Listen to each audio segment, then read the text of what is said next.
یہ اب جو مضمون آ رہا ہے قرآن مجید میں بہت ہی اہم مضمون ہے۔ فَأَمَّا الْإِنسَانُ إِذَا مَا ابْتَلَاهُ رَبُّهُ فَأَكْرَمَهُ وَنَعَّمَهُ فَيَقُولُ رَبِّي أَكْرَمَنِ۔ انسان کا معاملہ یہ ہے کہ جب اس کا رب اسے آزماتا ہے، اسے عزت دیتا ہے، نعمتیں دیتا ہے، تو وہ کہتا میرے رب نے مجھے عزت دی۔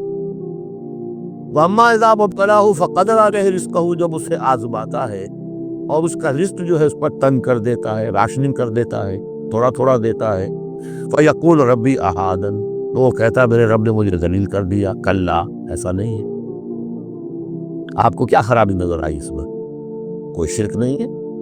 اس نے یہ تو نہیں کہا مجھے نعمتیں دی ہے تو کوئی لکشمی بائی کی کرپا ہو گئی، یہ تو نہیں کہا۔ اللہ نے، میرے رب نے مجھے عزت دے دی۔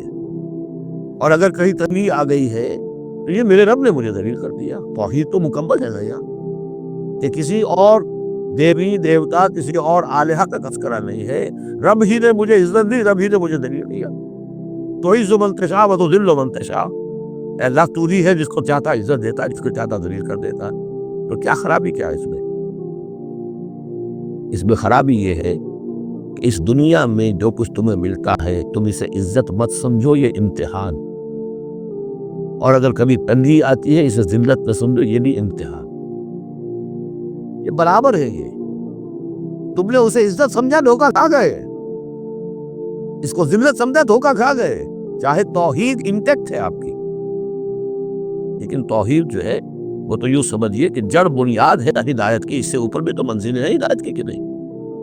یہ امتحان ہے۔ ایک لفظ جو کامن ہے، اذا ما ابتلاہ ربہ فاکرمہ، جب اسے ابتلا میں ڈالا اور ابتلا میں عزت دی۔ دیکھیں اب کرتا کیا ہے، صبر کر، یہ شکر کرتا ہے، اپنی جو بھی ہم نے اس کو نعمتیں دی ہیں وہ حقداروں کو ان کے حق ادا کرتا ہے کہ نہیں کرتا ہے۔ یہ عزت نہیں ہے۔ عزت تب ہوگی جب تم اس امتحان میں پورے اترو گے۔ ذالک یوم التغابن، وہ تو قیامت میں پتہ چلے گا کہ کس کے لیے عزت تھی، کس کے لیے نہ۔ کسی کو تنگی دی ہے تو یہ ذلت نہیں ہے، دیکھنا ہے صبر کرتا ہے کہ نہیں کرتا۔ کہیں یہ بالکل مستر ہو کر اور اپنی عزت نفس جو ہے ہتھیلی پر رکھ کر لوگوں کے سامنے مانگنے کے لیے تو نہیں نکل جاتا، پتہ چل گیا یہ امتحان ہے۔ تو پہلا درجہ سمجھیے کہ چاہے فراوانی ہو، عیش ہو، آرام ہو، دولت ہو، یہ بھی امتحان۔ تکلیف ہے، رنج ہے، محنت ہے، مشقت ہے، اسرت ہے، تو یہ بھی امتحان۔ دونوں برابر ہو گئے۔ اب بھی ہدایت اس سے اوپر بھی ہے ایک۔ ہمارے دل میں یہ چور رہے گا پہلا امتحان آسان ہے، دوسرا مشکل ہے۔ نہیں، حقیقت اس کے برعکس ہے۔ پہلا مشکل ہے، یہ دولت میں رہ کر بھول جانے کا آپ کے اندر زیادہ امکان ہے۔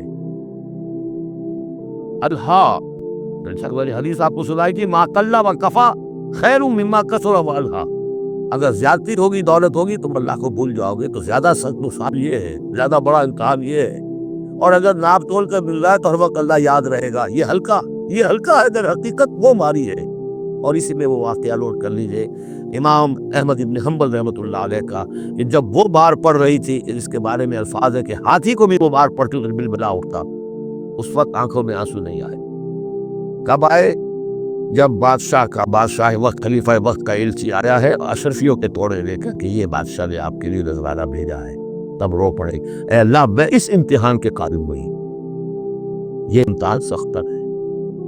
تو یہ ہے درجہ بدرجہ، لَتَرْكَبُنَّ طَبَقًا عَنْ طَبَقٍ، تو ہدایت کے بھی یہ درجے ہیں۔ پہلا درجہ تو یہ ہے کہ جو بھی ہے اللہ کی طرف سے، تنگی ہے تو اللہ کی طرف سے، اور فراوانی ہے تو اللہ کی، یہ توحید تو پوری ہو گئی آپ کی اللہ کی طرف سے۔ لیکن اس میں اب آگے درجے ہیں، یہ امتحان ہے، یہ بھی امتحان، وہ بھی امتحان۔ اس اعتبار سے دونوں بھی امتحان ہیں، یہ دونوں برابر ہیں۔ اس سے بھی اوپر یہ ہے، وہ امتحان مشکل ہے فراوانی والا، اور یہ امتحان جو ہے یہ آسان ہے۔